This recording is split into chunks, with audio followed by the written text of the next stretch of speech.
I welcome you to learn English. He does not write. Does ஏன் வந்திருக்கு? He அப்படிங்கிற வார்த்தை இருக்கிறதுனால வந்திருக்கு. அதாவது சிங்குலர் இருந்துச்சுன்னா டஸ் வரும். இந்த சென்டென்ஸ் சிம்பிள் ப்ரெசன்ட் டென்ஸில் இருக்குது. இதுக்கு என்ன அர்த்தம்? அவர் எழுதவில்லை. இதை பன்மையாக மாற்றணும்னா டூ அப்படின்னு மாறிடும். அந்த டஸ் அப்படிங்கிற வேர்ப் டூன்னு மாறிடும். அப்போ இதிலிருந்து என்ன தெரியுது? டஸ் அப்படிங்கிற வேர்ட் சிங்குலருக்கு மட்டும் யூஸ் பண்ணுவோம், ஒருமைக்கு மட்டும் யூஸ் பண்ணுவோம். டூ அப்படிங்கிற வேர்ப் பன்மை, அதாவது ப்ளூரலுக்கு யூஸ் பண்ணுவோம். இப்போ இந்த ஹீ அப்படிங்கிற வார்த்தையை தேன்னு மாற்றிட்டோம், டஸ் அப்படிங்கிற வார்த்தையை டூ அப்படின்னு மாற்றிட்டோம். இப்போ அவர்கள் எழுதவில்லை. இப்போ எ புக் ஹேஸ் பீன் பாட், ஒரு புத்தகம் வாங்கப்பட்டு விட்டது. எ புக், ஒரு புக், சிங்குலர், அதாவது ஒருமை, அதனால் ஹேஸ் வந்திருக்கு. இப்போ புத்தகங்கள் வாங்கப்பட்டு விட்டன அப்படின்னா எப்படி சொல்கிறது? அதாவது பன்மையாக மாற்றணுன்னா இந்த வாக்கியம் எப்படி இருக்கும்? வீடியோ பாஸ் பண்ணிவிட்டு யோசிங்க.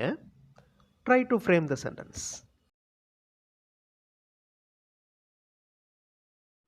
புக்ஸ் ஹாவ் பீன் பாட்.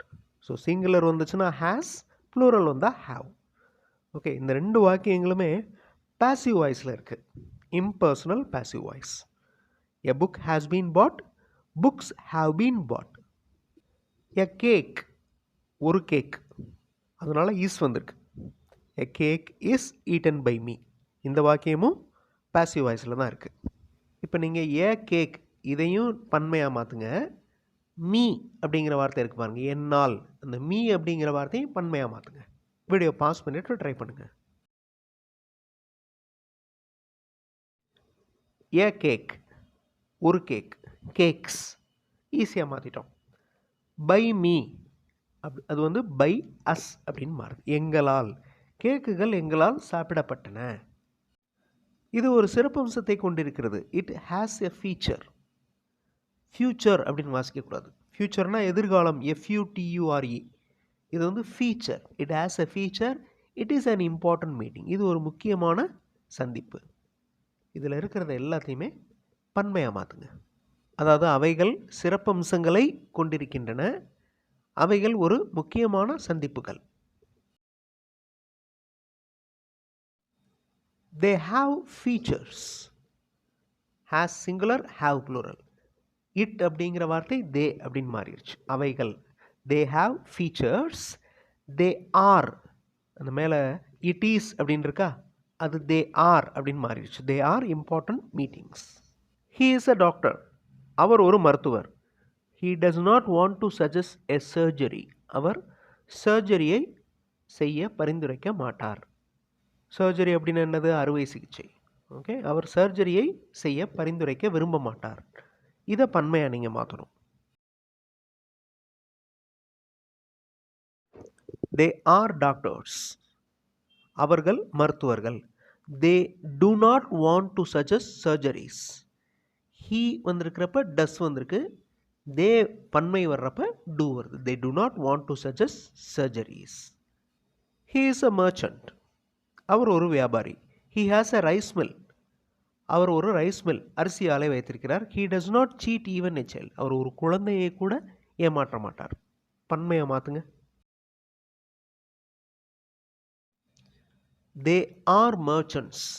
வியாபாரிகள், அவர்கள் வியாபாரிகள். They are merchants. They have rice mills. They do not cheat even children. குழந்தைகளை, சைல்டு அப்படின்னா குழந்தை, சில்ட்ரன் அப்படின்னா குழந்தைகள். They do not cheat even children. He reads a news paper.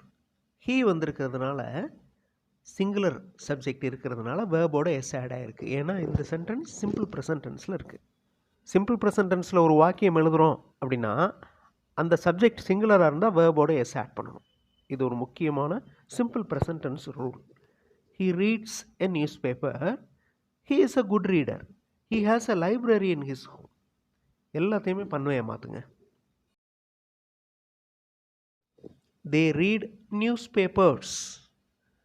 They are good readers. ரொம்ப சிம்பிளான வாக்கியங்கள் தான். அதே மாதிரி ஹேஸ் வந்து ஹேவாக மாறிடும். They have libraries in their home. Home அப்படிங்கிறது சிங்குலராக இருக்குது, நீங்கள் ஹோம்ஸ் அப்படின்னு திருத்தி வாசிக்கோங்க. A student is coming. ஒரு மாணவன் வந்து கொண்டிருக்கிறான். His classroom is closed. அவருடைய வகுப்பறை மூடியிருக்கிறது. You go and open the classroom. நீ போய் அந்த கிளாஸ் ரூமை திறந்து விடு. He has an exam. அவனுக்கு ஒரு எக்ஸாம் இருக்குது. எல்லாத்தையுமே பன்மையாக மாற்றுங்க. ஸ்டூடெண்ட்ஸ். ஸ்டூடெண்ட்ஸ் மாணவர்கள். ஆர் கம்மிங் வந்து கொண்டிருக்கின்றனர். தேர் கிளாஸ் ரூம்ஸ் அவர்களுடைய வகுப்பறைகள். Are closed. மேலே இஸ் க்ளோஸ்டு அப்படின்னு இருக்கு சிங்குலர். இங்கே are closed. You go and open the classroom. Okay, இந்த யூ அப்படின்னா நீங்கள் ரெண்டுக்குமே யூ தான். ஒருத்தர் இருந்தாலும் யூ தான், நிறையா பேர் இருந்தாலும் யூ தான். You go and open the classrooms. They have exams. இப்போ கமெண்ட்டில் ஆன்சர் பண்ண வேண்டிய கேள்வி. I have a bike. நான் ஒரு பைக் வைத்திருக்கிறேன். நாங்கள் பைக்குகள் வைத்திருக்கிறோம் அப்படின்னு சொல்லணும். I go to temple regularly. நான் தினமும் வழக்கமாக கோயிலுக்கு போகிறேன். நாங்கள் வழக்கமாக கோயிலுக்கு போவோம். I eat a fruit daily. நாங்கள் பழங்கள் சாப்பிடுவோம். ஸோ பன்மையாக மாற்றி கமெண்ட்டில் ஆன்சர் பண்ணுங்கள். இன்னும் நிறைய இன்ட்ரெஸ்டிங்கான இங்கிலீஷ் எக்ஸசைஸ், கிராமர் எக்ஸ்ப்ளனேஷனோட அடுத்தடுத்த வீடியோஸில் பார்க்கலாம். தேங்க்ஸ் ஃபார் வாட்சிங் and thanks for your valuable comments.